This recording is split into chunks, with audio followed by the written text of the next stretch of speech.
Kuna teile on nii väga meeldinud need videod, kus ma olen näitanud, mida siin Uusimaa kandis teha, siis täna ma näitan sulle Kauniaistes oma lemmikut matkarada. Hetkel ma olen siin soo peal. Kus on selline laudadest kõnnitee. Ja see soo iseenesest ei ole väga soine, kui on kuive ilm, siis siin väga hästi kannatab tegelikult ka kõndida. Sügise poole on siin alati mustikaid, palju. Mõned muurakad, siin on täitsa tulemas ja olen leidnud ka jõhvikaid. Suuremalt osalt see laudrada on lai, mahud käruga ka kõndima. Siin on paar sellist kitsamat põiku, kuhu sa saad minna.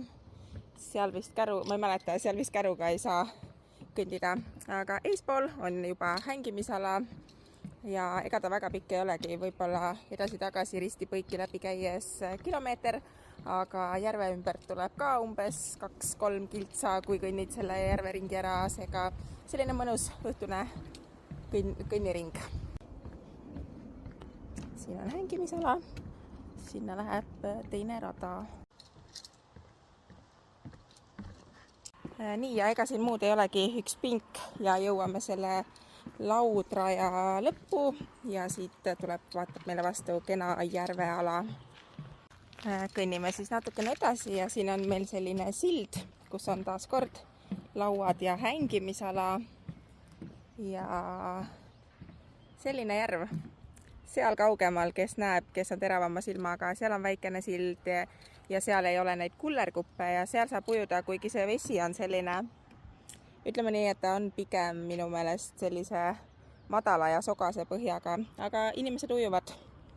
Ma kunagi ei mäleta selle järve täpset nime, aga näete, siia on pannud selline kaardisüsteem Kaltrask, ma ei tea, see on rootsikeelne nimi, seda kuidas lugeda, ja siis väga vinge on see, et kui sa oled mingi nägemishäirega, siis siin on selline sulle ka infotahvel, väga mõnus nägijal ka näppida.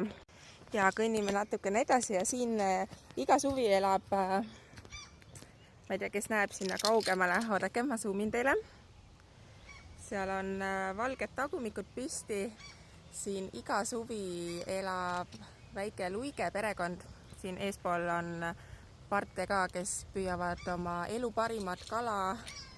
Luikedel paistab hetkel olevat, kas ma näen õieti, ainult 2 poega, eelmine aasta oli 5 või 6. Aga siin on tõenäoliselt õhtusöögi aeg. Siin on üks sild veel. Hetkel seal mingid onud peavad pikniku ja mingi väike maja. Siin me jõuame siis selle raja lõpuossa. Siin on mingisugused paadid ja neid vist saab kuidagi kasutada ka, aga ma ei ole väga süvenenud. Ei ole suurem asi sõudja ka. Vot, kuskilt sealt otsast alustasin teile seda videot selle laudraja pealt, soo pealt. Aga siin on siis juba parkla. Näitan teile veel seda välijõusaali osa ka. See on siin selline mõned asjad on, kus trenni teha ja siis seal on see mängupark. Ja siia saad jätta auto.